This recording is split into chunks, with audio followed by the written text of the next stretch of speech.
Good day, everybody. I want to welcome you to the very first official podcast of the DFW AV Club. I'm one of your hosts here. My name is Nate. Big fan of movies and music and video games and anime, of course. And along with me is my other good host here, Mr. Roger. Roger. What's up, everybody? I'm in the same boat as Nate. Same damn thing to the teeth. All righty. Well, we want to thank you for joining us for this podcast. Here on the AV Club, we talk about a couple of things on that there throughout our times on here. Talk about anime shows, music, and movies, of course. As we go through it on that there, we're going to do some reviews, do some discussions, maybe have our own little 2 cents, and hopefully that you enjoy it. We are coming from you semi-live here today from the Electric Starship Arcade, and I do want to thank you very much to our gracious host, Mr. Mike, who allowed us to do this. In fact, he's going to be our first ever interview guy on here, and this is going to be the owner and operator of the Starship. It's going to be Mr. Mike Woods. Mike? Hey, how's it going? I'm happy to be here on the DFW AV Club. Well, we're happy to have you on there. We do, again, thank you very much for allowing us to film record our very first podcast here. On location. Hey, fantastic. This is going to be y'all's AV Club home. I We'll love it. definitely try to be here as much as we can, then especially. Yes, idea. So, owner and operator of an arcade. I know that's like a huge dream for a lot of kids, owning an arcade, play games all day on that there. Was that how it played out for you, or what got you into the arcade game? Yeah, that's exactly how it played out. When I was young, you dream of who didn't. I mean, in the 80s, I'm old. In the 80s, who dreams, the dream is to own your own arcade, right? Even if, do I get rich enough to have my own arcade in my house, or do I stay poor enough to somehow run an arcade on my own, or somehow, however you get there. Like all three cabinets. Yeah, so when I was younger, I thought, man, it'd be so cool to own an arcade. I remember going, even in my teenage years, I'd go downtown Fort Worth and go to the movie theater down there, and there's a really cool location right next to the theater. And I think it used to be like Red Goose Shoes. I think someone bought it and made it a bar. But it was so cool, just like the windows and everything. I could just picture the arcade machines in there, and then people waiting to go to their movie that could go next door. A lot of movie theaters have arcades. Oh, yeah. And then you fast forward and arcades just died, right? Like all the home systems had graphics that were better than what you were seeing in an arcade. And that used to not be what it was. When you go to the arcade with your kid, Pac-Man on an arcade machine versus on the 2600, it looked like garbage on that. You're in this arcade environment too, and that's so great. But that whole thing died, and then people start playing games online, and then arcades kind of went away. So that dream kind of fades. But with everything coming back, 80s and everything retro and arcades, establishing a beer license and that sort of thing, and then you start mixing with, all these kids are now in their 30s and 40s and 50s. Take us for example. Yeah, and they get to drink beer and they get to play arcade games. Exactly. It's like it revived that, that industry. Oh, yeah. And it gave me an opportunity. I saw this in action probably about 15 years ago with an arcade, if you will, over in Dallas. Oh yeah, I've seen that one. Yeah, and it was, their emphasis wasn't on the arcade game. Their emphasis was on it being a bar with old beaten arcade machines in it. Yeah. Oh yeah. And I remember thinking, as I was having a blast there, I remember thinking, man, if I ever did this, I would put the emphasis on the games, and when people walk in, they'll see something that they haven't seen, especially in that condition, for 20, 30 years. Right. So I got to a situation where I could put together an arcade, and that's what I did. I made the games. I found the most nostalgic games, the most games that would bring players together, people together, and then also a little bit rare stuff there. Oh, yeah. Right. I mean, it's kind of like the old saying, people say, you care more about the, you're actually here for the games. Everyone says, I'm here for the games, but, right. It kind of goes a different way. Yeah, I'm here for the games. Yeah, I am for the games, but I'm for everybody. I want everyone to have a good time. Yeah, because I remember, you had this arcades back when I was back in the 90s on that there, when I was we were all much younger, it feels like. Because you had GameWorks at the Grapevine Mills. GameWorks. Which was so cool. 2 floors, all these games that had the up and down game on there that took you second floor up, and if you dropped, came down. Of course, you had your DDRs. They had like 8 whole actualized setups for the NASCAR, little in-car racing and all that there. Yeah, Time Crisis 3 had just come out there, and then eventually they went away on that there, and then you didn't have many for arcades around in general on that. Sure. But I think the one thing that a lot of them share is that you always get that nice darkness out of it there. Right. And that's what I've always liked is you got those the old arcades I can remember going to that had the purple carpet or the really dark black carpet, all the little stars and planets everywhere on that. You keep up with that there. You know, it's nice, it's dark, it's great ambiance. You know, it's a good bit of time on that there. Right. But so when you got into the arcade idea on that there, was it mainly an idea of did you want to get set with retro games, or you were aiming mainly to get both retro and current age gaming options on that there? Well, so the modern games, the modern arcade games, they just don't make as many of them as they were pumping them out in the 80s and 90s. Oh, yeah. They don't make them like that anymore. There's a couple of companies, Raw Thrills, Global VR, which I don't even know if that's, I think that might have turned into Raw Thrills. But the games they make, if you're looking at a video game, you know, like with a screen and controls, it's not like a child casino game that's just pumping out tickets. Yeah. You know, now those are still made because as long as those are forever, right? Oh, yeah. Those are child slot machines. Yeah, those those giving out tickets. Oh, yeah. Go get Pizza prizes. places have them. Yeah, that's what it is. But you know, Chuck E. Cheese now, where it's mostly that with a few video games. Yeah. Back when I was a kid, it was more video games than The tickets. redemption games. The ticket games were skee ball, which is always great. Yeah. You know, it doesn't matter if you get tickets or not. Skee ball is awesome. Right. But so there's just not as many companies. There's not Sega and Bally Midway and you know those companies. Data East and all that. Nintendo, Data East. Thank you to Tato. All those old companies are gone. You know, and you're just really got one or two. And the games they produce are these enormous, you know, $15,000 to $30,000 games. These big. They're Get like inside of them, just you know, you're getting inside Walking Dead or Jurassic Park, and those are amazing. Don't get me wrong. So, to answer your question, though, I had to focus more on older games because you can buy these games, you can restore them. Right. You know, a lot of them have been torn to hell, and you're trying to make them look new again, and you feel like you're doing something. You're bringing something back to life that's not there anymore. So there's a lot more satisfaction in buying that cheap $200, $250 Facebook Marketplace find, and then throwing a few $100s more into it to make it this classic that, you know, if you bought it new, it'd be $3,000. You know, so I focus more on the older, just because you can get more of them. People have more nostalgic awareness of like that. So, oh my God, I played this when I was 15. You know, that sort of thing, or 3. You know, however old they were back then. So definitely, I lean that way toward retro gaming. And that's a good thing. You know, and I've seen like you have like I like to call them toy chest cabinets. You know, you have like the 30 plus games in one. You have like one Pandora's boxes and all that. Yeah, you got one that's like what 300 games in just one cabinet. So so basically, I feel like if you run a retro arcade, there's gonna be the thing that always keeps you limited is square footage, right? Of course. We have so many square feet. Here we have about 5811 is the square footage of this, but you know some of that's taken up by kitchen and the party room, like what we're sitting in now, that sort of thing. So we all can't be round one or anything like that. There. My friend explained round. If you ever get a chance, go to our YouTube and watch our YouTube video of round one. But one of my friends explained round one time. It said it looks like they had so much space they ran out of video games available. And they had to start just getting games from other countries and shoving them in the back. There's all these Japanese UFO machines. It's like, all right, we're out of space. Let's fill it up with claw machines from Japan. You know, like, crane games, got more space, dance rushes, karaoke booths, I would test bowling alley. Like, that's what it feels like. But in a retro arcade, you got just so much space, and they did make hundreds and thousands of games back then. Oh yeah. And you got to hit all the major hitters, but then someone's going to come in and ask to play. No specific obscure game. Yeah, Varth. Which is like a shooter, a shmup, you know. Oh, goodness. And you go, well, I don't have the dedicated Varth cabinet in my arcade, but I have this one machine that has multiple games on it. I think that Pandora DX has 3,000 games on it.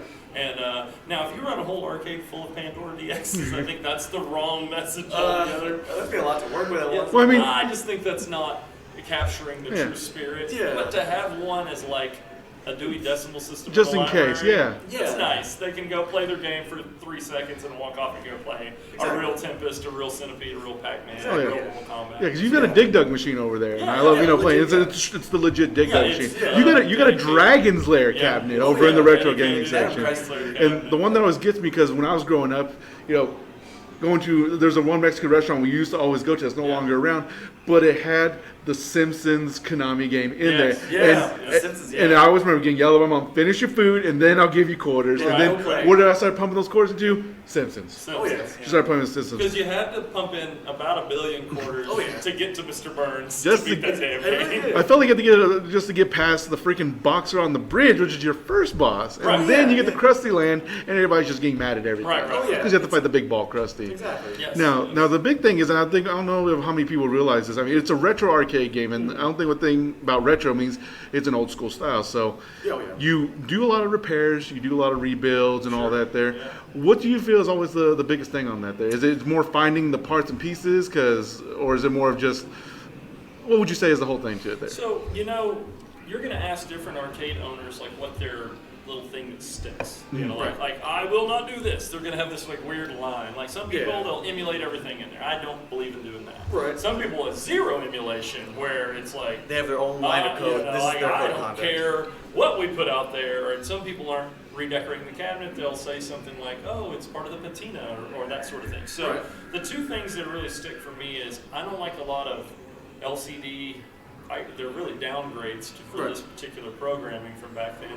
I like to run a real CRT, real cathode ray tube monitor. The like glass, the heavy. No radiation, don't sit too close to it. Yeah, you hurt your eyes. You're gonna go blind. You feel your brain melting. You can literally feel the cancer setting in at age 7 while you're playing Pac-Man for this. Oh, definitely, because I will admit, with Marvel vs. Capcom, that's a big game that had me hooked, when I was a kid, same Marvel thing. vs. Capcom, if I get the way you see movies, they had Street Fighter 3 and Marvel vs. Capcom, I'll go with my cousins, and when I saw it, I'm like, you know what, I can already feel the eye cancer buzz. You feel the eye cancer kicking in. So I think you have to have those cathode ray tubes. I think you have to have CRT, so that's a real stickler point for me. And then I really like the cabinet to look as dedicated as possible. Like even some of these games that were kits, they weren't released as a full shell, spray painted, stencil Pac-Man machine. But if they came in a kit, I like to try to make it look like the right artwork for the control panel, the right artwork in I'd like to make them look as dedicated as possible. So my sticking point though, and probably the hardest thing to keep up, because it's like from Zombieland when he's talking about the Twinkies having ticking down. That's CRT monitors, because no one makes those. Everything's flat screen. So a lot of arcade owners, a lot of operators will put those flat screens in, and I just try my best to keep those original TV sets basically running in these games. So that's what I find a lot. You're fighting colors fading out of these tubes. You're fighting screen burns. Burn in. Absolutely. So sometimes you got to live with a little burn in to get the right color, or you have to fight these, and that's something I had to teach myself. Something I had to learn a lot of idiot school, a lot of YouTube, to learn how to do that. YouTube teaches you everything now. It does. I'm a YouTube mechanic myself, so I understand. I am a 80s TV repairman based on YouTube knowledge. Mike can fix anything. He's got the ultimate set of tools. He's a TV repairman, pretty much. Right. I can shock myself with the best of them. So there you go, man. When you're doing your rebuilds, what would you say would be the easiest rebuild you've done, and which one was the hardest rebuild you've done?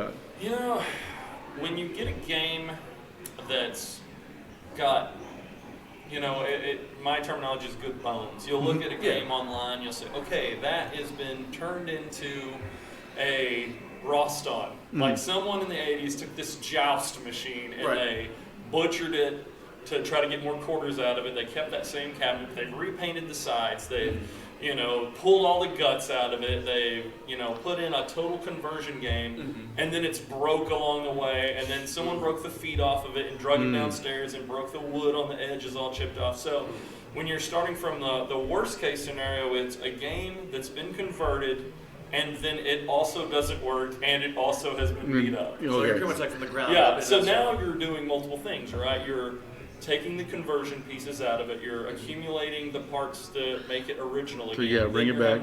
Do they offer the artwork anymore? Are you having to do a lot of Bondo to the bottom? You're having to rebuild the bottom because it's falling apart and this thing's about to separate 4 different directions. Right. And then you're hunting down, is it an easy joystick they sell at Arcade Shop? Or is or am I going to have to go on eBay and chuck out like $500 for some rare control piece? For a legit one.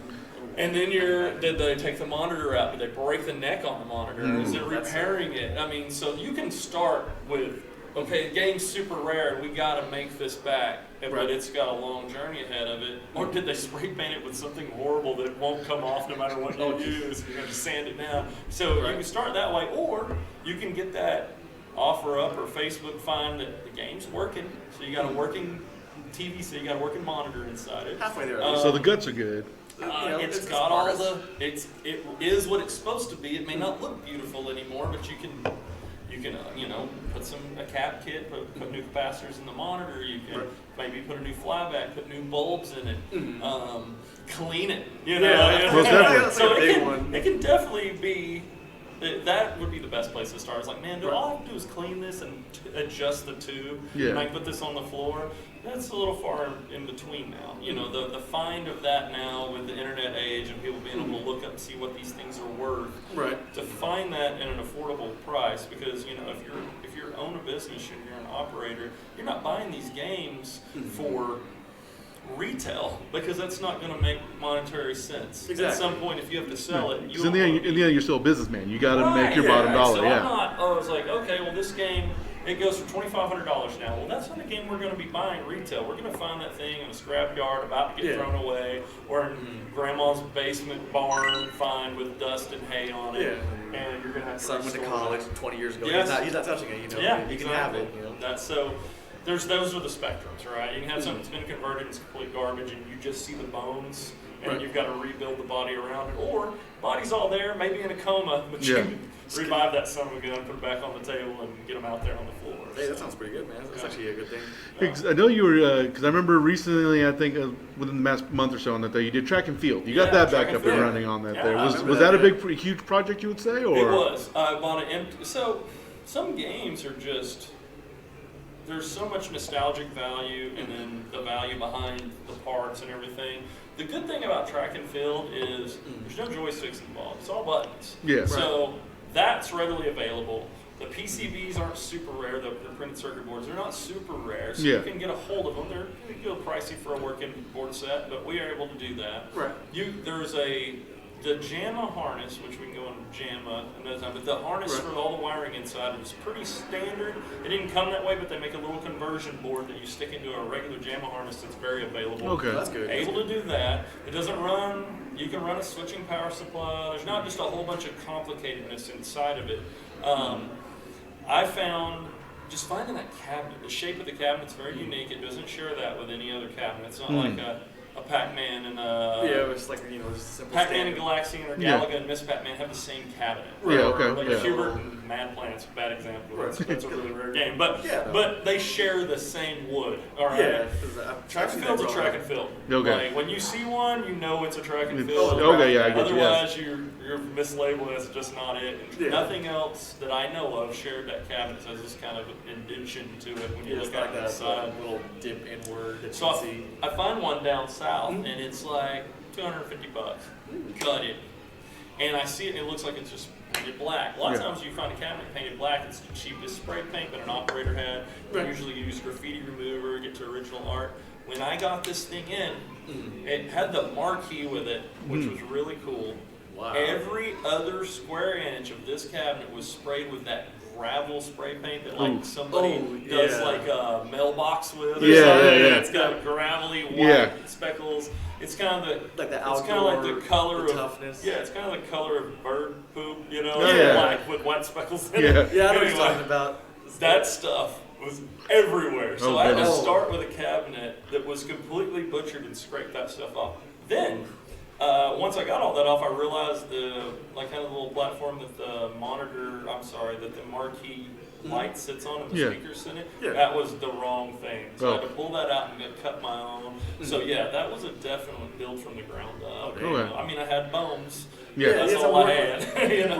And then you're repainting, you're scraping down to. Well, the good news about that cabinet, it has a laminate finish underneath all the paint. So it's a real smooth surface. That's good. That's good. That was a nice surprise, but I had to scrape off a lot of really nasty speckle paint. I can imagine, that outdoor paint for it's supposed to be all wet. Watch that. There's a video on YouTube of where that one started to where it is now, and that's definitely a fun one to speed watch through and kind of skip around. Right. But yeah, bones. I get you.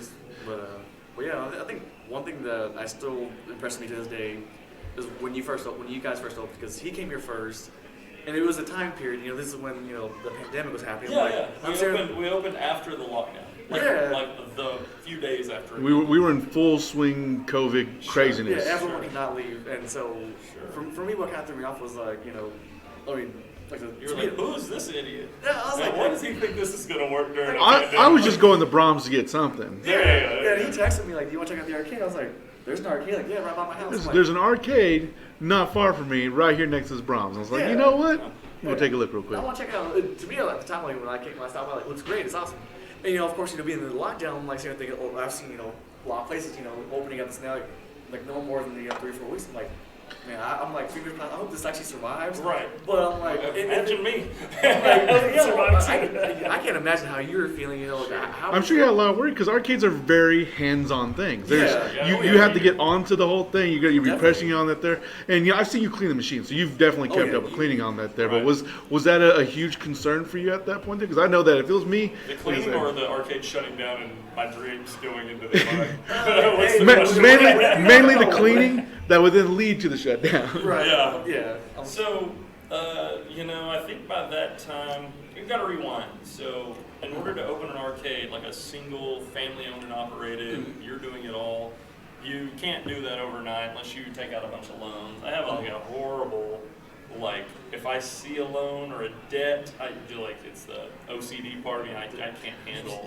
I can't handle owing money to somebody. Understandable. So it wasn't okay, I'll just take out a loan and I'll pay.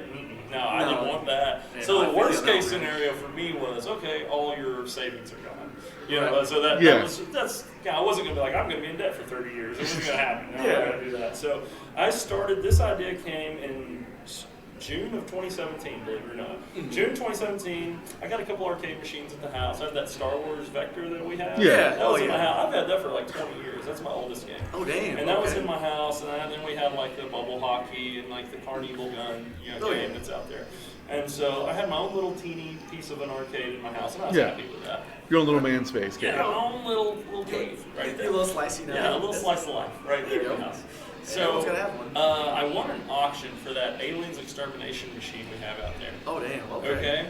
And I didn't know, there was 3 in that auction. One of them wasn't working. I didn't know that though, so I ended up winning the cheapest one by one of them went for $1,300, one for $1,500. I won this for $500. I'm like, why didn't anyone bid on this? Right. At the same time, I was like, well, I'm about to get a U-Haul anyway. I'm going to bid on this NASCAR. Now, you've never seen this because it was sold before. Yeah. It was actually traded in a whole other thing to get our X-Men that's on the floor. Right. Now, that didn't look like that either.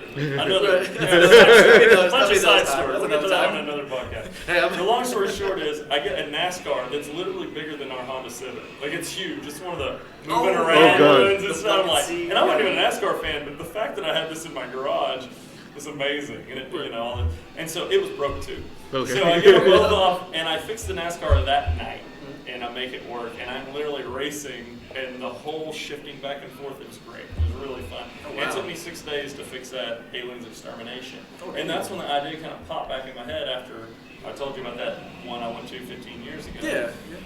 And the idea popped in my head, I was like, if I buy these broken, I can buy them cheap, and I'll do 2 things. One, I'll learn how to work on them so I won't have to pay anybody or wait on anybody to fix stuff when we open, and then I can have everything up and running because we take a lot of pride in that, not having a bunch of broke games out, order stickers. Yeah. Which you never see, Yeah, that's here 100 times. How many times have you seen a down game? No, and then even then you get it up and real quick on that thing. Yeah, I'm going to jump on the buttons and all that. So I wanted to learn that. So if I buy broken games, I'm getting them cheaper, and I'm forcing myself to become a technician for this.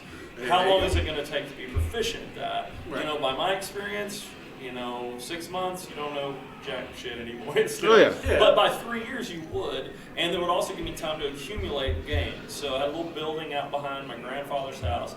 I said, June, there's even video of this, of me and my wife standing in the garage in front of those 2 machines talking about this. But I said, June 2017, I said, we're going to build an arcade. This is what we're going to do. And I told my wife, I said, hey, I'm going to spend about $500 a month buying broken games and fixing them. And over the course of the next 3 years, I'll have enough games. You should have 50 plus games or so by then if you do the math. And, you're going to get a lot here and there and cheaper deals and blah, blah, blah. Right. We're going to open June of 2020. I said this in 2017. Right. We're going to open June of 2020. Now, this is well before pandemics and all this other stuff. Nobody planned for that. Yeah, right. Nobody planned for that. And I work for Audi. I've been there. By April of 2020, it still hadn't. By March 1st of 2020, the pandemic hadn't hit here yet. It was there was talks of it. It was talks of it. It was still in China. It was starting to come up. I've been with Audi for over 10 years, and I was a training manager. Literally, no one else in the store trained like I trained. That was my job there. And I gave them a month's notice because I thought that would be more fair. It would give them more time. Right. So I turned in my resignation on March 1st. Say I'm going to work through April. Well, all March, it'll hit me till April 1st. Right. By I think it was the 13th, and I had to go back and look at it.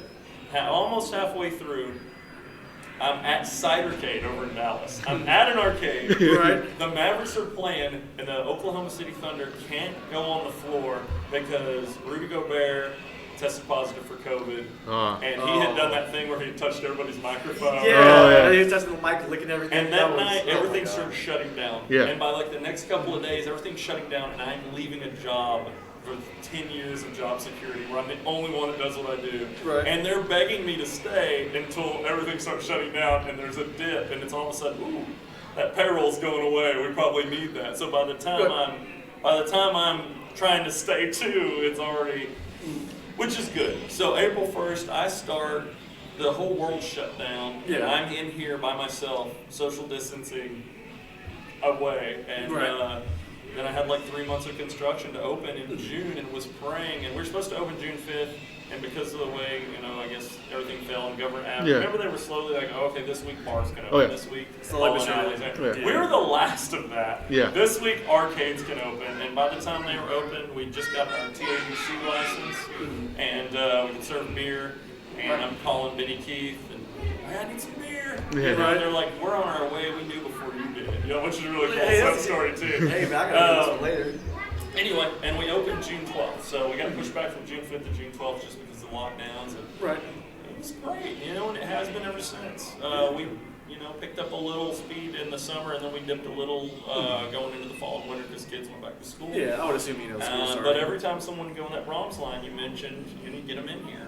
They Brahms see the line lights. is pointing those cars right at our front door, and they look it up, and now we got great reviews, and we get people in all the time. So. Well, it's still flourishing to this day. So I'm like, to me, I'm very glad it's still here. Any chance I get, you see us every time. Exactly, So I'm hoping it, stays that way for a very long time. I got a lot of plans. We'll be expanding. The whole thing. Oh, definitely. Yeah, I would love to see that in the future. Every time I come here, it's always been great.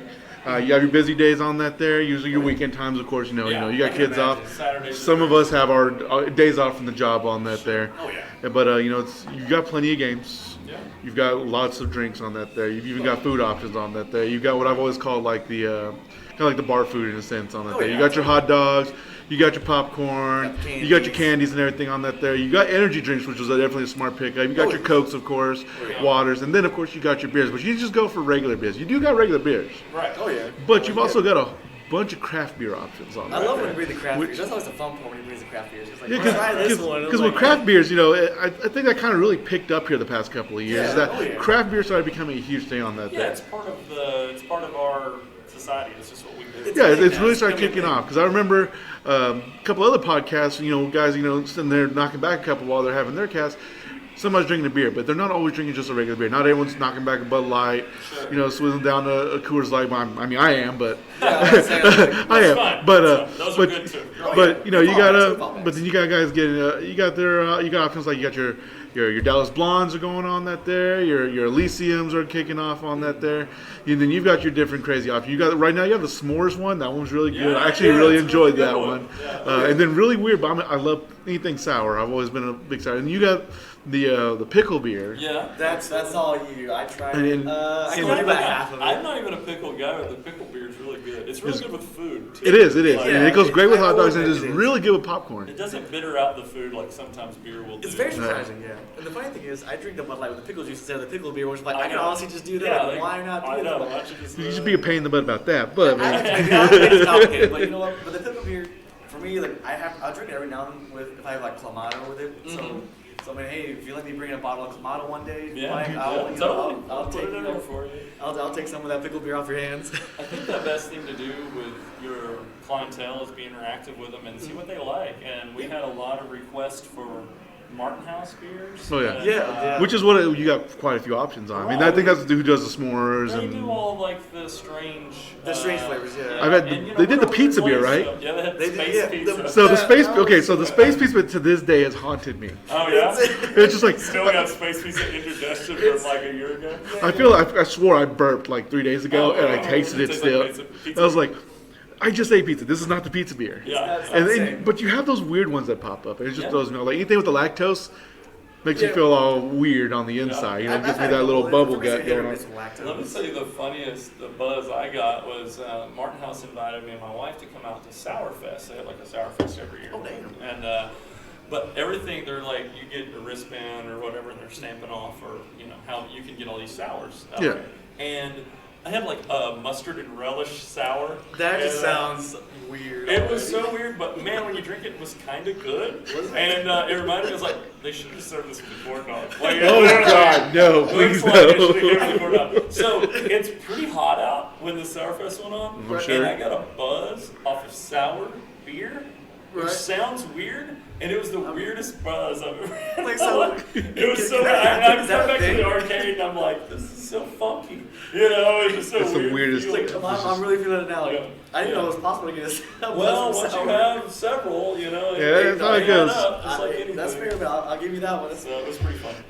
So now let me get to the part where I just kind of give you your big pound in the back, maybe a little bit of ass kissing on that there. But you've got the. I'm sure you'll like that. But so you've got the arcade going right there. You've got great options on games. Like you got a bunch of retro game options. Let's say you got Dig Dug. You even actually you have Joust cabinet out there. Dragon's Lair on that. You've got a Silent Scope game. I haven't played Silent Scope in ages. You've got one out there. I played the Aliens game. Me and my buddy Jared loved playing that game itself. You have a Terminator game, and that brought a lot of us back because my cousin had it on the Nintendo, and we used to play with the turbo controller, just because it was fun on I bet that you were thing. more successful than this hard ass. Oh, most version. definitely, most definitely. It's terrible. And It's then- easier. and It's then- like quarter eating something. and then- I mean, if you had Yeah, and then- I can see where the plan was back then. Oh, yeah. Like, you guys are dudes. Y'all yeah. took a lot of money out of kids' pockets. Oh yeah, and then Jerry, that was his game that he played with his dad, so it brought him back to his, almost hanging out with dad. Not saying that his dad's gone, Jerry's dad's alive and well, having fun with us. He's working. He works. But, Okay, good. Yeah, he's still good on that there. I swear he's not dead. You've got Punch Out, you got Track and Field, you have. Jared's dad memorial service. Yeah, right. No, he's okay. He's alive. But yeah, you've got a retro game section on that there. You got your shooter game section. You said you got Carnival and all that there. Then of course, one thing I like is that you got pinball. Yeah. Because it's weird because it feels like I don't see pinball machines much anymore. Right. That's one thing I don't see a lot. So you got pinball machines. You've got the Mandalorian one. That's probably the newest pinball machine on that there.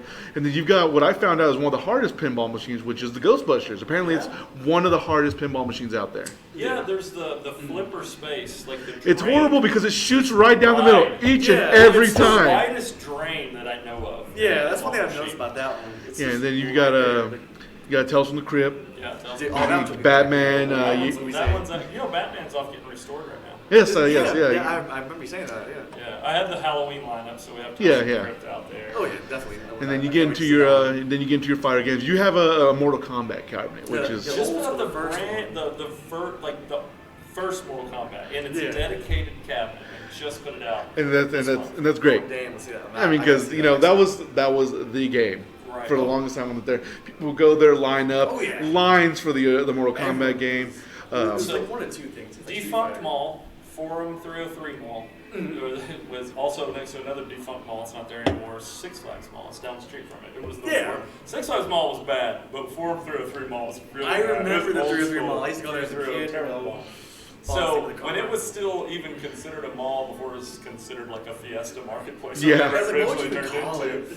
It was a mall at one point, and when it was in there, that was the first time I saw Mortal Kombat. And I walked in the arcade, and there was probably 15-ish kids surrounding one machine. Yeah. And they had put a monitor on top of it, like So- another TV, so other people could see this. Yeah. And I remember saying, what is the big deal? What's going on? And you're trying to like poke your head in, but then you're looking up at the monitor, but there's like a glare coming off like the light. You're like, all right. And then you see in there, and then I see Sub-Zero rip this guy's head off, spine hanging, and you're like, oh, this is the best game ever made. Oh, you know, God, yeah. and for me to have that, I mean, chills, man. Hey, I can't believe. I mean, it's a game of history. It's a game of legend. It is the game that created the ESRB. Right. It is the reason why we have ratings on games like that. And you've got it. We had the courts going over if this game was allowed. Yeah. The man was getting death. Which made it better. Yeah. Right? You want to play it more. Makes me play more. Because That's my game. Because the guy who was pushing everything on there was getting death threats, which were all the fatalities, and that was the crazy thing. And then you got one of those and then I think one of the other ones that always gets me, and when kind of caught me was when I first came here with Jared to check out the arcade. I heard off in distance. I heard combo breaker. I was like, they have a killer instinct cabinet. You have a killer instinct cabinet. Tough cabinet. Tough cabinet. I'd drive to Houston to get that cabinet. Me and my wife drove a long way. I bet she was happy to like, hey, she just likes being around. There you go. Anything we do, she doesn't. You like keeping her around, yeah. You've got a Marvel versus Capcom, of she course. She said yes to. Hey, I'm going to build an arcade. It's going to take me 3 years, but we're going to have all these broken machines. Oh, yeah. See, that was she said, okay. That's my like, really? Yeah. That was for sure my question. I was like, how much you say, I'm going to spend this much money. Like, what's she going to feel about that? But hey, you know what? If she's on board. She was on board. There you go. Man, there you go. Can't get mad. That's always a great kind of lay to have on. Yeah, absolutely. But so you've got the Marvel vs. Capcom. You have a WrestleMania cabinet on that there. These start getting into your side scroller fighters. You have the X-Men. You have Turtles in Time. You have the Simpsons arcade, which took me back to my childhood on that there. You've got a Polybuoys machine over by the bubble hockey. That threw me off. That's what I want to know. I don't know what you're talking about. Oh, yeah. Okay. Yeah. Okay, fair enough. That makes sense. First rule of Fight Club, guys. Yeah. You've got a cruising. You got a cruising cabinet balance. I just picked up a Cruising USA. Y'all don't even know about it yet. What? Oh, wow. Yeah, Cruising USA. I got I'm gonna die of nostalgia then the day that comes out. What time did you drive? You also have a Jungle Jamboree, and I used to love playing that at Chuck E. Cheese when I was much younger. Yeah. That was Jambo Safari. Yeah, Jambo Safari. Yeah. Safari. I was like, that was an interesting. That game was a nightmare to get, by the way. So I see this game and talk to the guy, get him down to a really good price on it. I got to drive over to Dallas to pick it up. It's hot as hell. The guy says, "Hey, it's back here," and this is like it looks like a kind of a big daycare center that's shutting down, and their whole theme was zebra stripe stuff. So they bought this arcade based on the fact that it has this zebra stripe artwork on the side of it. But I go in and it's like a little gym that it's in that they've turned into. And the two doors, there's two doors under this little gym. There's no big like garage doors, two doors. Neither one of them are wide enough to get this game through. And I said, did y'all build this so much around this game? Because that game ain't going through one of those doors. Oh, wow. And I've learned that anytime you go to anywhere to pick up a game, always bring your dolly and always bring your tools, because you never know when you get there, oh, it's up 3 flights of stairs, or, oh, we have it bolted to the side of this wall so no one would steal it. So you have to have something to chisel this thing out, right? So I get there, and I don't think I thought I brought like a screwdriver and maybe some, but now like I bring a whole toolkit. Because just in case, at this point. And I'm having to take the paneling off the sides of this thing and take all this plastic off just to slide it through the door. And I mean, I took probably half the door frame with me. Oh my God. Getting it out of there. And then, I had to obviously rebuild the thing just to put it back on the truck. It was a nightmare getting this thing. It's heavy. There's no one there. There's like a little old lady that was like pointing, and, you can go this way. You can go out the back. And I'm like, there's a back door right brought over my there. dog. I forgot I brought my dog on. I'm thinking I'm pushing this thing out. My dog's going to be the guy. I was like, hey, I got to bring my dog in. I'm not leaving him in the car or the truck. And so I had to put my dog in like one of the little child daycare center areas, one of the little classrooms with a half door, little barn door, and it was a nightmare, man. That was a Jambo Safari. took a lot to bring that to you. I hope you enjoy it, sir. No, I do. I mean, like I say, it took me back to my Chuck E. Cheese days. Yeah, is all there you that go. thing. That's The other one that took me back was you have a Die Hard cabinet. Oh, And I don't think a lot of people Die realize Hard. that there was a Die Hard arcade game. It's Yes. not Die Hard, but it's Die Hard. Yeah, it's Die Hard branded, but Bruce Willis is nowhere to be found. Yeah, Is you that get what somebody Bruce Willis? who looks like Bruce Willis, and then you get random female partner if you play in two-player. Yeah, exactly. That's his partner, right? I mean, Yeah. He had a partner in the movie, right? Yeah. She was never seen. Yeah, that's right. She was back in New York. You know, Yeah, she didn't make exactly. it to Nakatomi Plaza. So, Pretty much all that. She's there. keeping watch. I got you. I got you from New York. That's the wife. That's the wife, You know what Gennaro. should have been his sidekick in that game? It should have been Carl from Family Matters. They could have had him in there. And then That give would've him the been cop perfect. uniform, Just the running whole with thing. him, like a punchy you guy. know. just- Make him a little bit tubby. You know, that'd be great. No, see, they- 10-10. Did he play cop in like 3? He played in Family Matters, Die Hard. He and did. something else. There's too. another movie he was in. I know. Yeah, it was like he a was later like the movie. ultimate '90s cop. He really was. The dad cop. Dead Yeah. cop. Because remember, he was Dead buying cop. Twinkies in the movie for Yeah, his yeah, wife. You know, yeah. the ultimate dad cop. But Oh yeah, yeah. No, like I said, I mean, Another thought: does Twinkies the ultimate in movie cheap pastry? you know what? I think I once heard somewhere that they are the cheapest rides to get, and they pretty much throw the rides at you because they don't Just care. like Twinkie it up. Well, you Yeah. want Twinkies? Sure, put it in your movie. We like Because it. everybody has all the, there's all the rumors about, they're going to survive the world. If you sit them too long, they turn to alcohol. Yeah, All the kinds of crazy things allegedly, on that there, yes. Yeah. But I tried it. They're magical. Yeah. They have Yeah, stuff in the middle. And how do yeah, they do that? pretty much. Did What are they these- build the Twinkie around the creek? Did they freeze it? Yeah. Oh, well, never know. It's great. Like I said, that took me back there. Die Hard, the arcade. Yeah, Die Hard, Side note. it's hilarious. Right. That's how ADD works, folks. Pretty much. And you for adults. got two versions of Rampage. You got the original and you got the little bit more of the upgraded one on World that Tour. there. Oh, the World You had the Tour. World Tour, yeah. I And then I love walked in one day and you had a DDR machine. Yeah. And Yeah, I thought my- that was our- great. They all Yeah, asked for it for like a year. Yeah, because we were laughing because like we should. I listen. Hey man, Yeah. he does. I mean, now, He now does. we In know. fact, he does listen. But the hilarious thing is, I play it and I'm dying. Oh, like You die on DDR? Yeah, when he because says I'm sitting dying- there, my knees hurt, my ankles Oh, hurt, everything. that's- I'm physically. IRL death. Like, I am physically well, we got dying. that hearse out front right now. I saw that, yeah. I saw the way and it was like, that's pretty close. When did you get that car? Oh, it's a hearse. That's actually pretty cool. You see the skeleton in the city? In the past. I think a little bit, yeah. That's Turbo's hearse. What? Turbo had her. Turbo's a guy that works here. So That's my hilariously He has God. his own awesome. hearse. That It's is crazy. that is impressive. I'm Yeah. like, the fact that he has a hearse, I'm like, I don't. Well, question you it. definitely built up a clientele of interesting Oh, people. yeah. I mean, you got a guy who works as a hearse. We started our podcast here, and That's again, right. we do appreciate that thing. You've got a bunch of cool people. You got like Glenn and all them that come in all the time, having a good of a time. He goes with you to some of the little the auctions I've seen. You got a YouTube channel. I'll be sure to put that in the link in the description to the YouTube on that there. We're gonna do the shameless plug. Hey, check out this also as well. Yeah, and then you've got a couple of the mini consoles, which is always nice to have on that. There, you got a Oh, mini yeah. Super Nintendo, Nintendo Turbo, and then the The Sega. I didn't know that was going to be as popular as it was. That was a throwaway idea, I'll be honest with you. Like, I Right. just had this space, and I had these big tables that I got from some, like, school that closed down. It has, Right. like, all these AV plugs stuck in them. Which was a brilliant thing to get. That was Right. great. Like that was actually an investment right there. And then one year we did, I thought, well, we're going to have TV screens. I don't know how many we need, or we don't know what our space looks like. But all Black Friday this thing and buy, like, 4 of these screens, and we did that. And then right before we opened, I was like, man, I got to fill this space. I don't really have enough. There's still some arcades in our project form. I can't really show them Yeah. out here. I'm trying to make a good impression. I'll just put these 4 TVs together, these 4 giant tables, so they're spaced out for the COVID cleaning reasons, Yeah. you know, and all that. And we'll put these little mini consoles on, these Yeah. little mini classic consoles. Huge hit.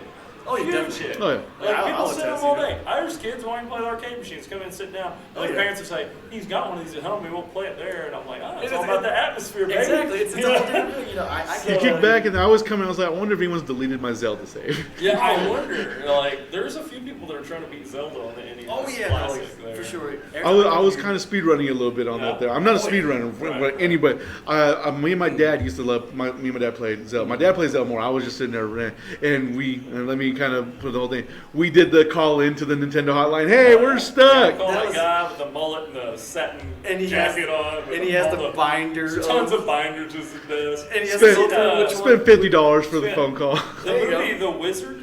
Have you watched the Yeah, Yes. it's And been the so guy long. in, They call, like, yes, They to get call the- the guy, and he's like totally their dude, you know? Yeah. He's the guy. Yeah, yeah.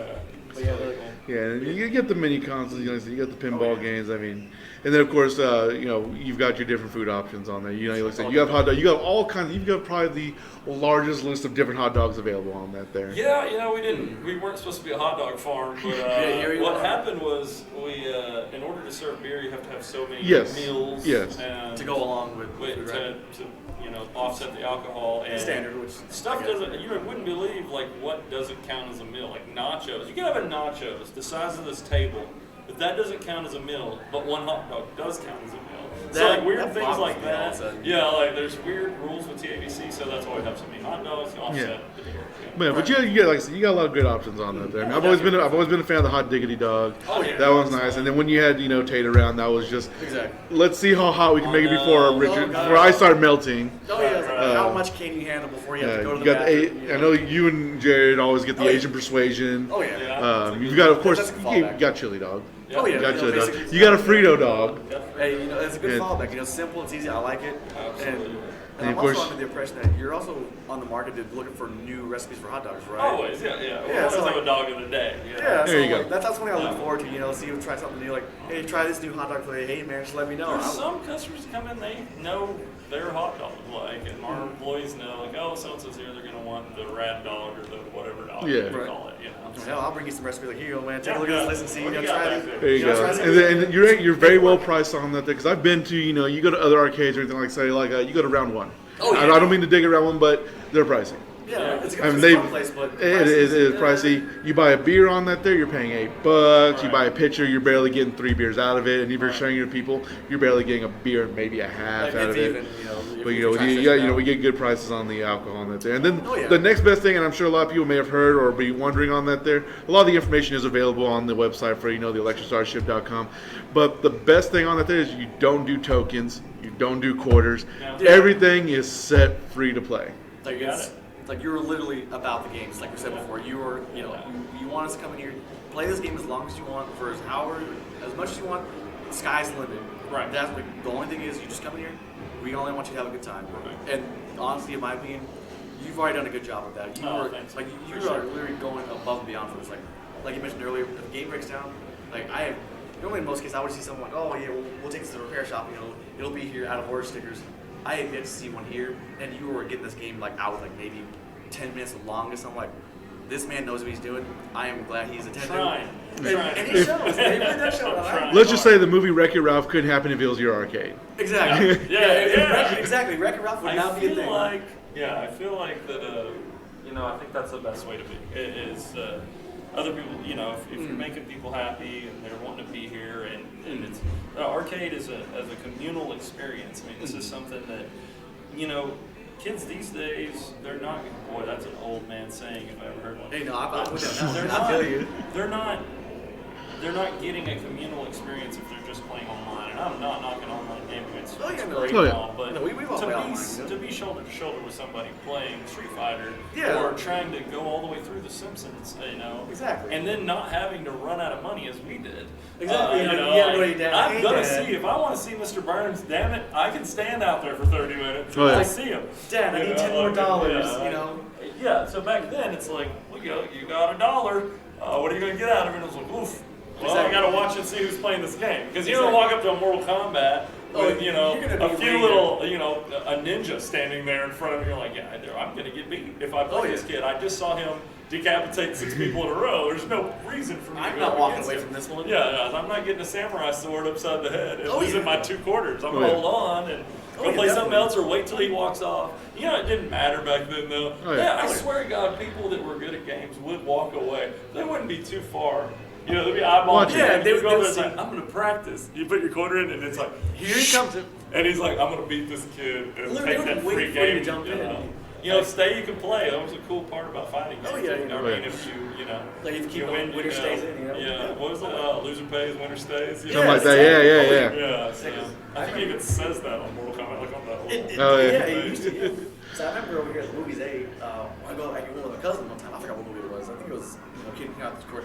Way to go dating yourself, Roger. Yeah, I'm well aware of that. And, I saw Jurassic Park there. I can't tell you how many times. Right? You know what? There for a Same, year. same thing. No, yeah, because I went to go see it so many times there. Yeah. But the great thing was I was little. I got in for a quarter. Right. My mom paid $1. Right. Yeah, $1 Tuesday. It wasn't even $1 on Tuesday. It was like $1 every day. Yeah. Yeah, there was Movies, it was like 50-cent movies for like other times on that there. Some tokens that are glued into the bar top. Yeah, your bar top has a bunch of different tokens I in it love those. there. There's some Cinemark movies. They are reminiscent of my day. They got the cat. Remember that the cool cat with the purple jacket? Yeah. Oh God, Scott? yes. Yeah, if you look on there, you'll see the little cat tokens. I never knew what his name was. To me, I thought it was Tom. I'm sure he has a I name. wonder what his name is. Can you put that in the comments? I don't know how podcasts work. We'll You said definitely ask that? that Yeah. question. Yeah, Yell we'll at your be. radio right now. Right, exactly. Yell at your We will computer. definitely- Yell at the YouTube, yell at whatever you're listening to Yell this at the on that, microphone, hopefully everything people on know. it there. But His definitely. name's Sideshow Joe. I think that's his name. Is it? I'm not sure. I don't know. Yeah.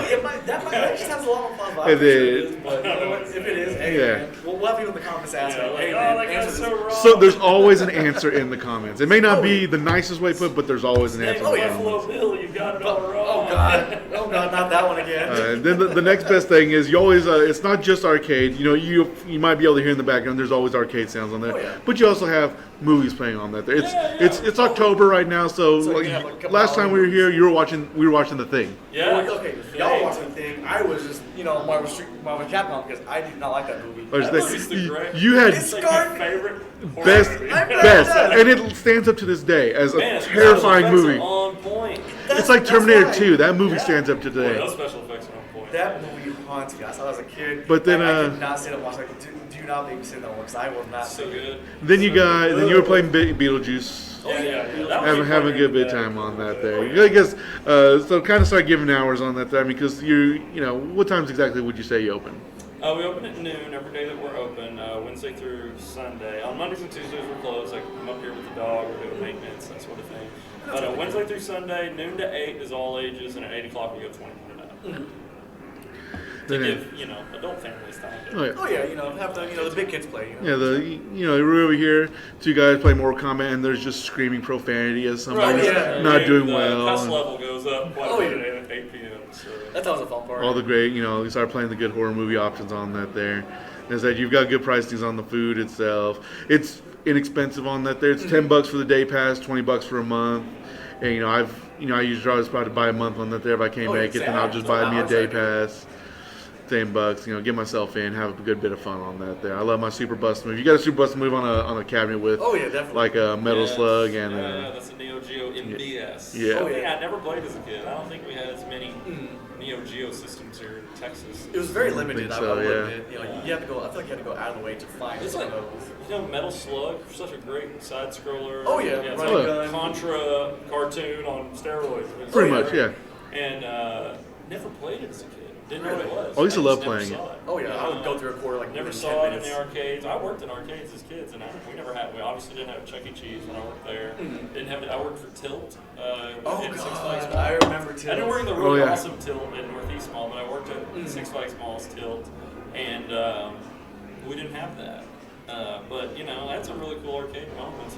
On another podcast, I would imagine. But Oh yeah, I can tell y'all some really crazy stories about opening a crate. Oh yeah. oh definitely. Jurassic Park riding, like the ride-in. Yeah, Jurassic the little Park, ride, as yep. your backside when Oh, you're at Chuck wow. E. Cheese. Yeah. I popped the crate on that one weekday. They were like, Mike, got this new game in, we need you to unpack it. I was a game room guy at Chuck E. Cheese. Right. We need you to unpack it. And I cracked it. I was like, Jurassic Park. Oh Dang. my God. So I'm building a Jurassic Park today. So, There you go. it He was was fun. Cloud9, so we It was definitely have to have that one for the next one for sure.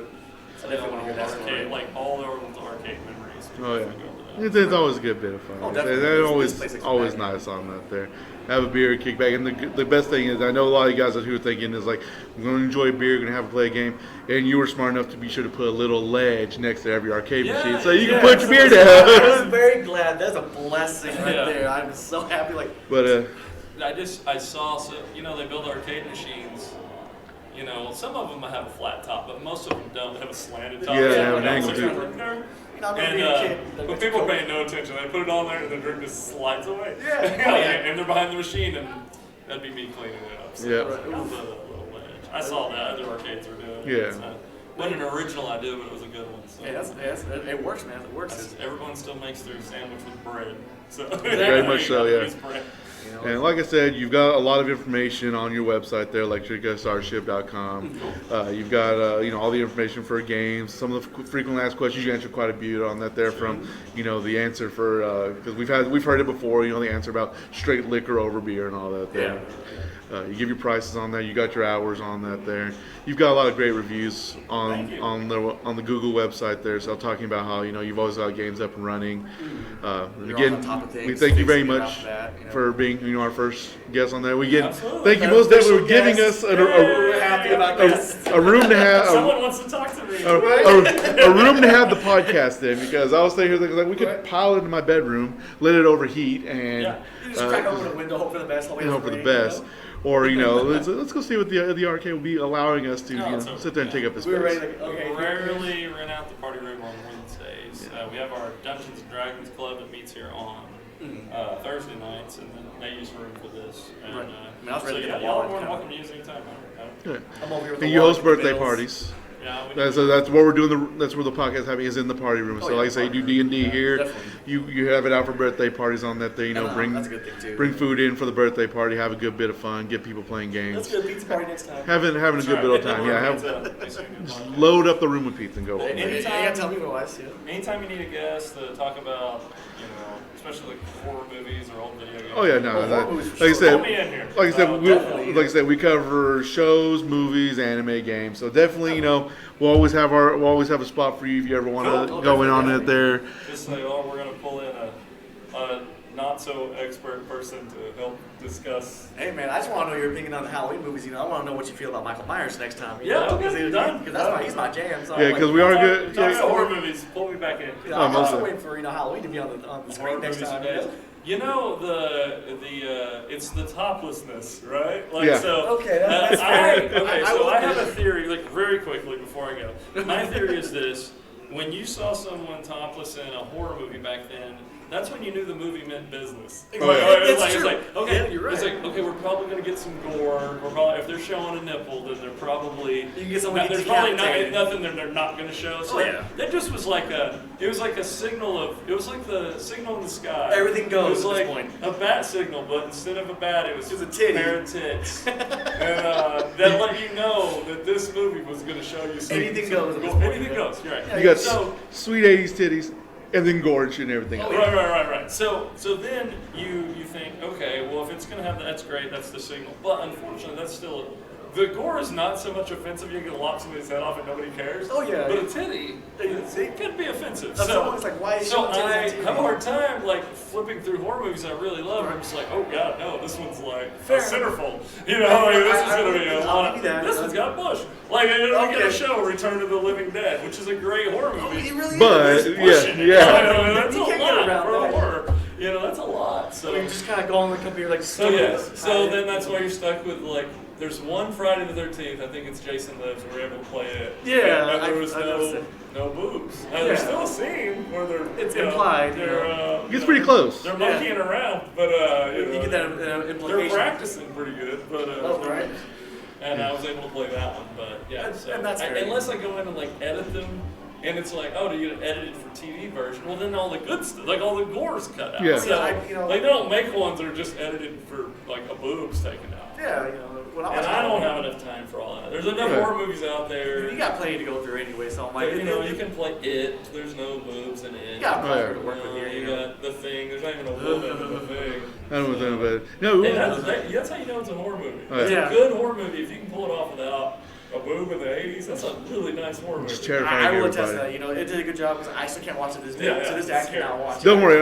We plan on having a more Halloween-based podcast, so we'll definitely have on that there. Like I said, Mike, we'll definitely have you back on that there. We'll see if we can maybe get some other people to jump in on it there, throw in our own horror movie stuff. But I hope this podcast is the most successful podcast in the world. Whatever I can do. Thank you. Hey man. Most definitely. Well, again, thank you, Mike. Thank you. We enjoyed having you. Beers in the party room. Most definitely. I'll be back in when you need me. Sure thing. Definitely, man, definitely. All right, everybody. Well, again, we do want to thank you very much for joining us on that itself there. That was Mr. Mike Woods there, the owner and operator of the Electric Starship. Good man. Definitely. I'll be sure to include the website information, everything in the comments itself there. But You can probably put in the description, I believe. oh yeah, so most definitely let's move on into the next pit on that there, the last bit of the AV Club. Let's see here. So, 8 o'clock. All kids are leaving now. sure is. It's the big kids' time.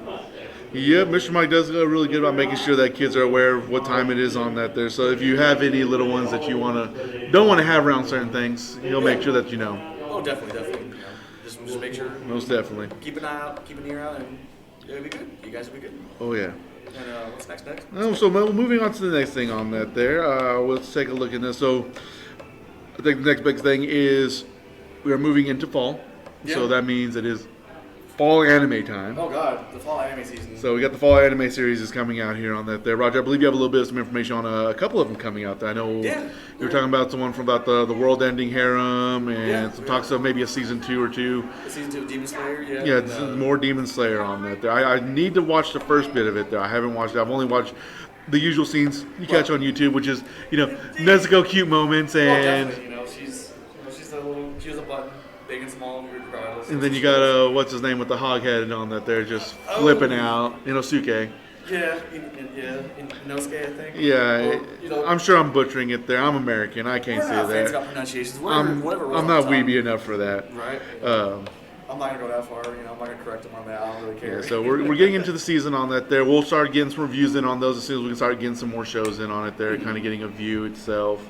Oh, definitely. And speaking of shows on it there. Recently, I finally watched Batman Ninja, which was. That one I still need to watch. I feel like it was one of the ones that popped out, and then not a lot of people talked about it. I don't know if people did talk about it, and they did. I was nowhere near about it. The trailer, I think, was a year or two ago.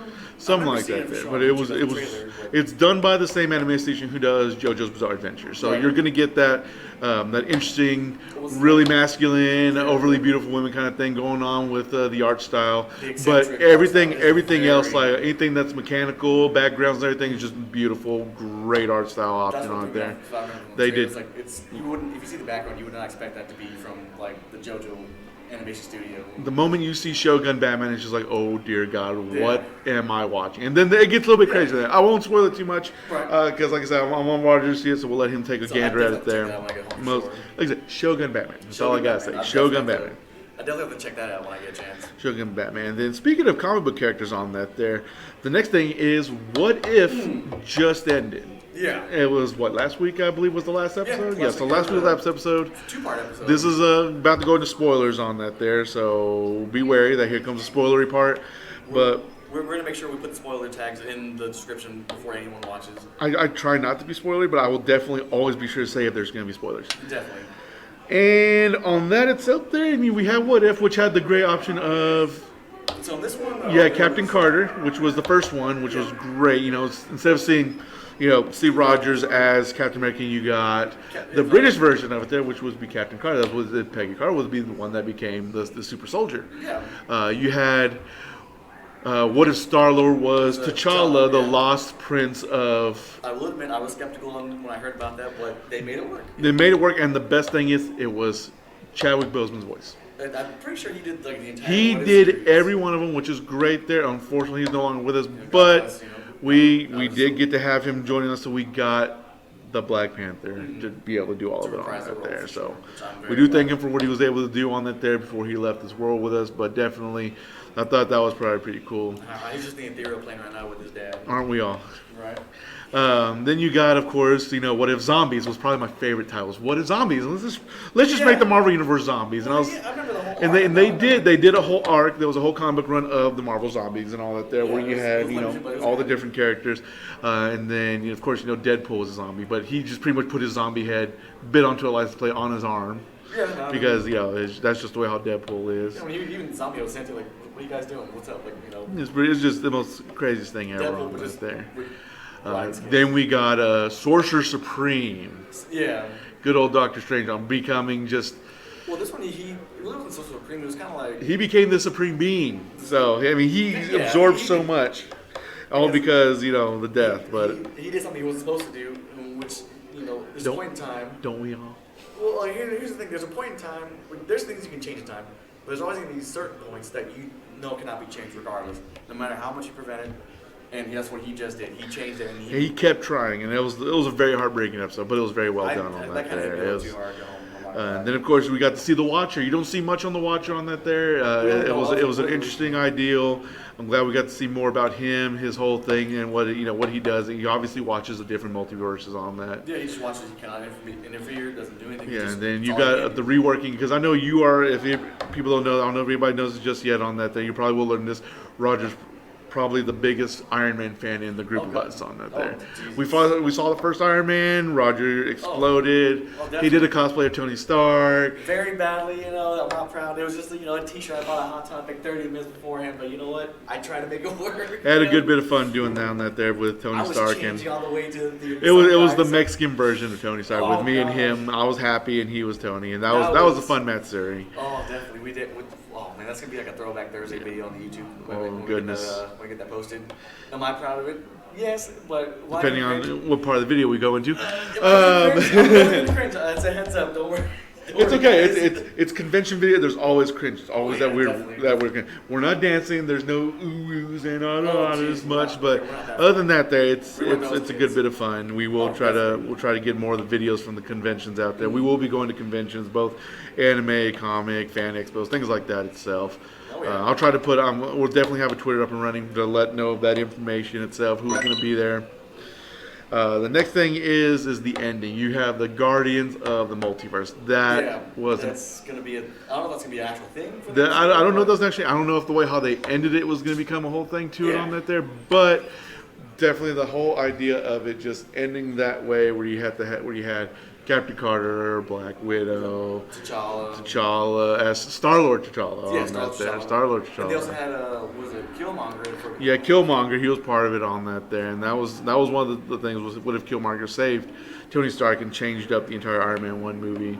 Mm-hmm. But definitely, it was very interesting. They did the fight. The way how it ended on that there, I was not excited. I was expecting the super ending where he's like, "Where good will always prevail," and they win. Yeah. And it didn't. And I was like, well, that's an interesting way to take it. But for me, I kind of saw that coming, because same thing with Armin Zola. They brought him in, once again, guys, this is spoilers. Sorry to say, I already spoiled by saying Armin Zola. After he infected Ultron. Yeah, he infected Ultron. At the beginning when they brought him in, I was just kind of like, okay, you bring in this guy who is loyal to Hydra in death. So right off the bat, you can already tell, even in death, he's like, I am going to be loyal. And he sigma'd his way into everything. Exactly. On that there. So for those who don't know, it's a Mega Man X reference. I'm sure they got that, but well, half of them might not know, but the other half will. Anyway, they're just stuck in the pocket dimension, being watched over by a supreme being. Supreme being Doctor Strange. Doctor Stephen Strange. At this point, it's literally Killmonger and Armin. Let's just stare. Let's just leave Strange to stare at this the rest of his time. That's how that's going to be. I wonder if that's going to play into the whole multiverse madness thing going on there, or if they'll even make further reference, or if it becomes part of what. I mean, if they talk chapter are we in Marvel right now? What world now? Phase 5, 5, 6, 7, 12. We'll see. I mean, the Disney Plus tells you what phases of the movies are. So at this point, we'll just take a look down. Yeah, we'll see how that goes on that. We'll see how that continues on. But yeah, but definitely, like I say, But I kind of saw that coming, to be honest. But you got the bad guys like, okay, common enemy. Right. It's literally like the whole that meme of the kangaroo and the guy. Like, we have a common enemy right now, but after this point. That's where it gets difficult. That's where it starts. That was definitely. Well, I mean, it was good. I liked it. I enjoyed it. Some people not so much, but hey, you know what? You're not gonna be able to please everybody. It is what it is. But for one, had a good time with it. I thoroughly enjoyed watching that one. So we'll see what happens. And Disney Plus, I think, was a good investment for that stuff. Because I'm enjoying that. I get to watch the Marvel movies as I want there. I get to be lazy. I don't have to pull them out my DVD case on it there. Re-binging all the Iron Man. Just having a good bit of time on that there. Avengers. Reliving childhood. I mean, it's just been a big reliving childhood moment as of I think everybody's trying to get back. Because we got Disney Plus. You're able to watch a lot of Disney movies over again on that there. Some of them have been edited a little bit. But we won't go into that too much. We'll leave politics out. We're not a political podcast. We don't talk about that. That's not our business. HBO Max has definitely picked up on that. I know a lot of people getting into HBO Max. There, I picked up and I got a subscription. I bit into the HBO Max app. I remember you saying that. They've got a lot of the Adult Swim shows on there. So C Lab 2021. I remember you saying that. Venture Brothers. I'm actually rewatching Venture Brothers right now. Aqua Teen Hunger Force is on there. Oh, so if you want to get back into a lot of that, there you can. It may not be the bumpers, but it's definitely Adult Swim. Yeah. Oh, you get that. You get a lot of other great movies. I got the Christopher Nolan Batmans. They have the Michael Keaton Batmans. Oh God. I believe they even have the Val Kilmer and the George Clooney Batmans in there. Val Kilmer was one of the good ones in my opinion. You get to watch certain movies that are coming out in theaters are playing on HBO Max. Yeah. Cry Macho was one of them on that there. I remember them. They're doing a lot of them. They're starting doing that a little bit on that. There. A lot of people are feeling that might kill it all, but I mean, we're our new age where streaming is becoming the new thing on that. Yeah, and for me, I'm gonna be one of those where I do believe it's killing the movie theaters, but hey, that's just me. 'Cause I mean, so is pirating, to be fair. But again, that's neither here nor there. That's neither there or there. But well, for me, it's more the feeling of going to the movies itself. That's what I like. So I mean, don't get me wrong. I'm not really big on paying $20 for a ticket. Paying 18 for a popcorn and a drink. That's highway robbery. But at the same time, I will always get the popcorn and drink no matter what because it's the atmosphere. It's that feeling of the feeling of going, sitting in the chair, crunching popcorn, and finishing your popcorn before the movie even begins. Oh yeah, right. You're right. Running out of soda right before the movie begins. Oh, definitely. Then you sit there trying not to pee as you're trying to watch the movie. Oh, definitely. And one thing I it's bad, but I still miss it. The sticky floors. I miss sticky floors. I could make your floor sticky in your house if you want. Yeah, That'll make it easier. I have carpet. That's not gonna do anything. Sure it can. It'll hold caramel. No, that's not what I want. I want like these floors right here, like the concrete. You hear that's the concrete. I want these concrete floors. Nah. As you walk, being that annoyance. It's what I do. That's what I like. That's what I miss. And it is Halloween, so the Halloween movies, like we were talking with Mike, the Halloween movie season is kicking off on that there. A lot of the movies are popping out. You got your Halloween, you got your Friday the 13th, you got your Jasons and everything. Oh, yeah, you got the Halloween movies coming out, too. So everything's coming. The new Halloween movie, Halloween Kills, is already out. It's already coming out Friday. It'll be this Friday when it comes out. Yeah, so it's playing. It'll be an interesting idea. We'll see how it goes. It's called Halloween Kills, so you got that classic movie title going on that there. We'll see how that goes. We'll see if he dies finally. See if he finds. We thought he all died in the other. No, they found a way to save him. Here he is, still walking strong. Oh yeah, but like I said, Halloween. We'll give it a watch. We'll give it a review. We'll go from there. And I'll definitely, since we'll finally have seen it, we'll include that with the Halloween podcast. We'll get Mike and we'll have a big old, movie, Halloween movie. Just ramble off. Movie night. Yep. We'll have one of those. Which I'm okay with. I'm not against this idea. Oh yeah. Unfortunately, I don't have any music news on that. I haven't kept up with any music news, so we'll hold off on that there. The next thing is we'll go into our gaming section. The Battlefield 2042 beta just finished this weekend on that there. Yeah. I was able to pre-order it, started playing it on the 6th. Me and my guys on that there were able to get into it there. Jared and Joe were playing away. Yeah. It's an interesting idea. I like the on-the-go switching on the firearm itself on that there. You're able to equip scope options, suppressor, different barrel, all those kind of options on the fly while you're in the whole game. Right. You don't have to die you don't have to respawn or anything to be able to get to that, which is nice. Right. Especially if you need to swap out something. Because I will say, I camped. I'll admit to being a camper. Playing as a sniper and having the swap between a 8 times or 4 times scope is wonderful because I don't have to worry about getting up close to anybody and having a scope where I'm staring deep into their pores. I can swap over 4 times and see them as I normally should. Yeah, that's good. Putting a sight on the pistol's great, gets you up and running. Hey, one of my major complaints is, it's a great thing that everyone can revive. You don't have to make someone a heel bitch. That's what it's always done. If I'm sure you used to be the heel bitch for your Overwatch on the group I still am support main. Buddy Joey is our heel bitch when it comes down to Battlefield, and he tries to keep us up and running and resurrected. But now everybody can do it. But the issue is, you can pick up kits on the fly from people who've downed, and it's the same button as revive. And usually when people are laying down the ground, they're kind of laying on their kit. So I know I ran into a couple times. I'm swapping kits more than I'm reviving. I'm sitting here. I don't want the light machine gun. I just need Jared back up because I need somebody else putting bullets down range. But what am I doing? Sitting here fucking around with his rifle. And I don't need it. I need him alive. I don't need his gun. It's like, well, that's fine, Danny, And then the flight controls, they changed up a little bit there. I've never been a flyer in Battlefield. I'm terrible at flying in that game. I will gladly sit there and take up space on the door gunner, but I am not a flyer. That makes sense. Yeah. And then they didn't have a lot of weapons in that there. I know there was a couple unlocks in that there. I didn't get a chance to unlock too terrible much. So they put a 44 Magnum that I was able to unlock, and you could put a scope on it. You got your usual throw-ins on that there. You had your rifle, submachine guns, everything. Then you had your character. Instead of having classes, it seems there's just characters having abilities. In the final game, I don't know how it's going to go. If there's going to be more than just the 4 characters they had, I'm sure they will. That makes the most sense to me. Right. But you had the sniper who was able to pop out a drone. Yeah. He had this wonderfully weird ability to where if somebody aims at you, you kind of get a vibration. It was like a little bit of feedback saying, "Hey, someone's aiming at you." And I was like, hopefully that won't become too annoying. Right. Because I got a feeling that this one they're kind of like going. Everybody can call in RoboDog. Right. The dog, the robotic dog that has a gun on it there. Right.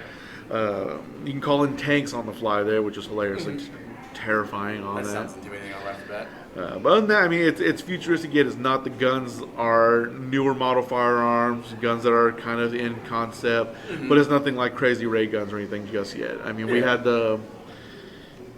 had one futuristic gun back in Battlefield 4, and that was the rail gun. Right. Battlefield 1 and 5 both had all World War guns, but this one was definitely an interesting idea.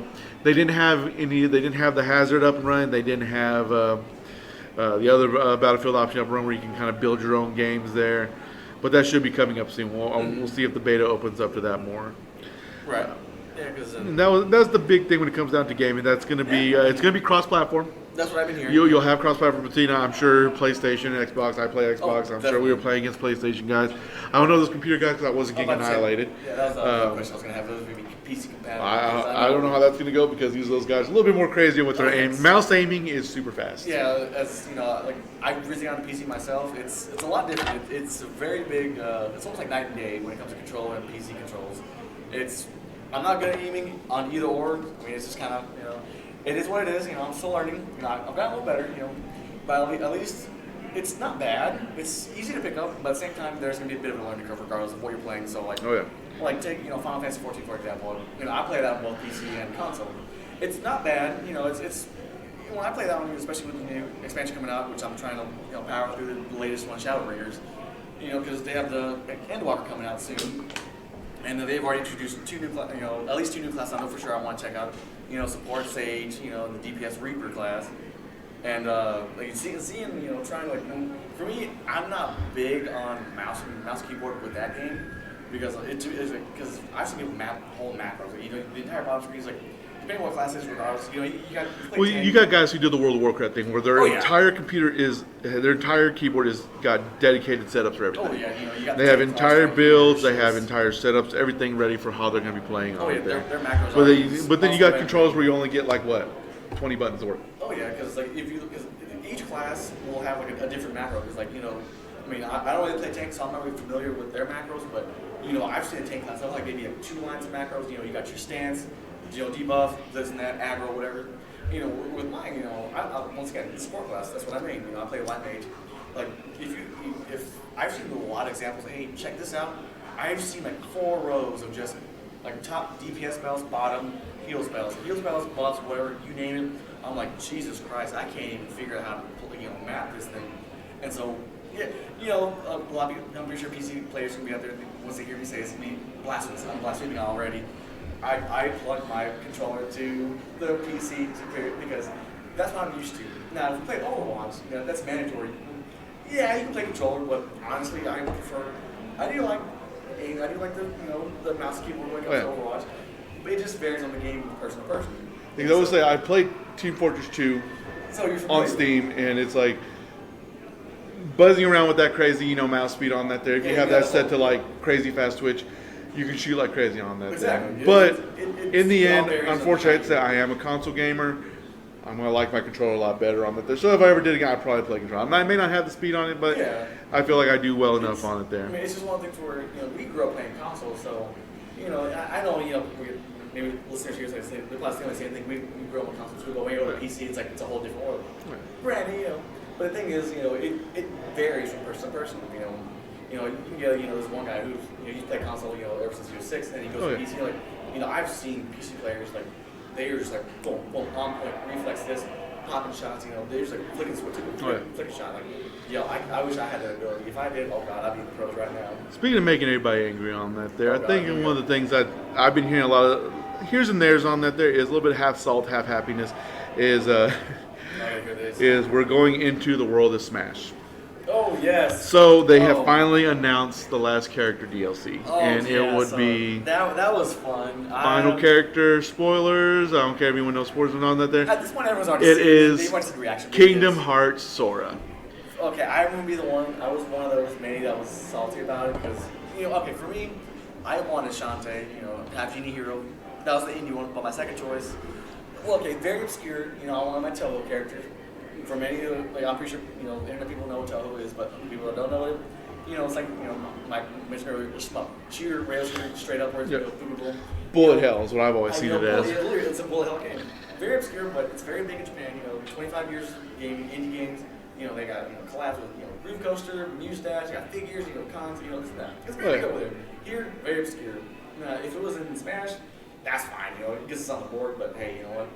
We got Sora, like you said. So we got Sora, and I'm salty still. I understand why they did it on that there. And from the business standpoint, It does make sense. they announced that they're launching all the Kingdom Hearts on the Switch. I So feel like that it means was that like Nintendo and Disney, the it was a two trade-off. huge powerhouses of media, came Yeah. to an agreement and decided to do that on that I there. feel like a trade-off. We put King Hearts on Smash for you. You give us this character in Smash. Then Iwata himself, no longer was, but again, recipes Yeah. on that there. He also wanted to have Sora in there. What better way to close it out there? Because that's what Sora does, is closes out whole worlds on that there Oh, yeah, with the Keyblade. He does some right. That's what he needs to bring some light to the darkness. And then, closes out the whole thing. So we got that because that was one of Iwata's favorites. Yeah. And it's understandable on that there. I know It's he's fair, it's I've seen the video playthrough information on it there. I saw the interview and everything, and they were talking about how, he's a floaty character. You can use some of his magic abilities and all that there. He's got a really obnoxious Final Smash. flying back into the stage. Just recovery is crazy Oh with yeah, that no, character. that's one thing I've noticed with a lot of new DLC characters in the beginning. They're going to be overpowered right off the bat. Look at me, look at Sephiroth. But his recovery was, actually. And then he's got his overpowered just strength. Oh yeah, no, he's he's a very slow character, but like the worst part is being slow. He can still do a lot of damage in such a short amount of time if you know how to work him. And that's what I've seen. Especially when he goes one wing angle on this. Oh yeah, and I've seen, take Joker for Persona, when he gets Arsene out there, same thing, he's fast, but once you get that guy out there, oh god, I'd say it's really hard to get around. And I know people are like, no, it's not, it's easy, but that's the thing though, for people they're looking at this new characters, these new opponents, they're not gonna know what to expect right off the bat, so of course they're gonna be, OP as fuck, which it makes sense. But later on, they're gonna fix. They'll probably fix all the bugs and glitches, like the aerials. Look at Bayonetta when she first came out. Right? She had literally, if you play Bayonetta on the old games, you can literally do the combos. If you muscle memory that shit, you can do that in Smash. And they got the idea, okay, we gotta fix that because this is too much, for Smash. We can't have this. And people were banning her from turns left and right. So She was becoming a banned character. yeah, she really was. It was bad. And then- it was fun. And then the next thing that added a lot of salt was back to talking about the whole COVID kickoff on that there. Mm-hmm.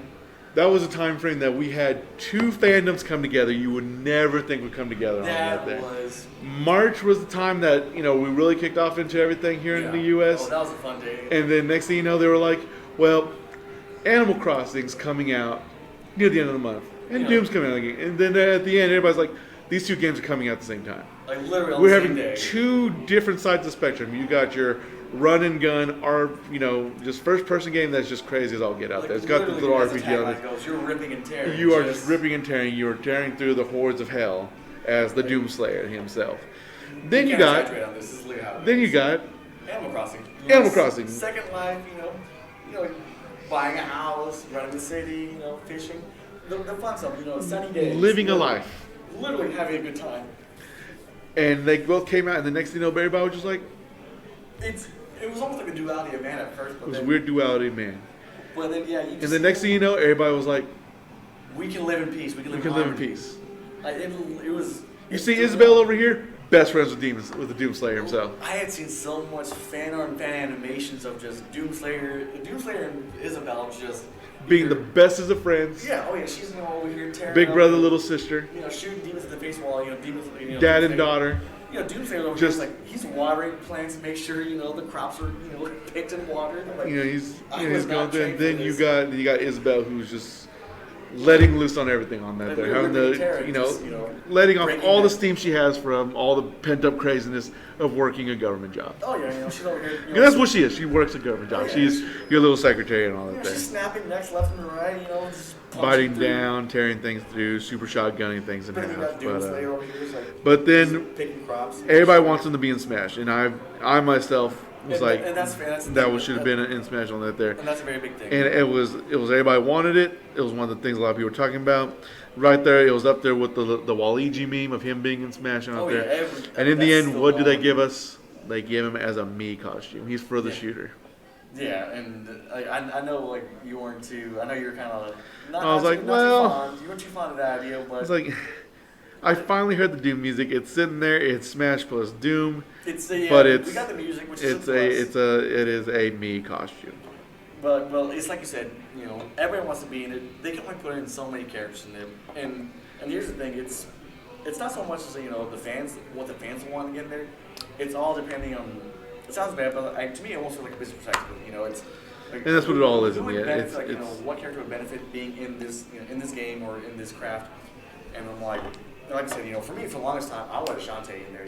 Like I would love to see as a fighter.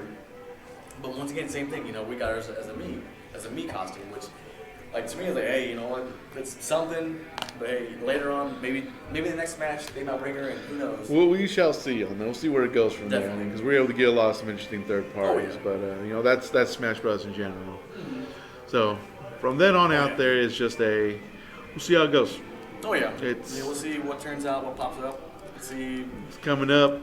We got a new year coming on that there. Like I said, fall anime is in full swing. Oh, We yeah, should be getting definitely. ready for our new games option, everything on that there. yeah, PS5 and the for new those. Xbox Series X are all out. So we'll see how the new gaming world turns on that there. It's going to definitely be a change. We gotta see the new movies, and I'll definitely check out those animes.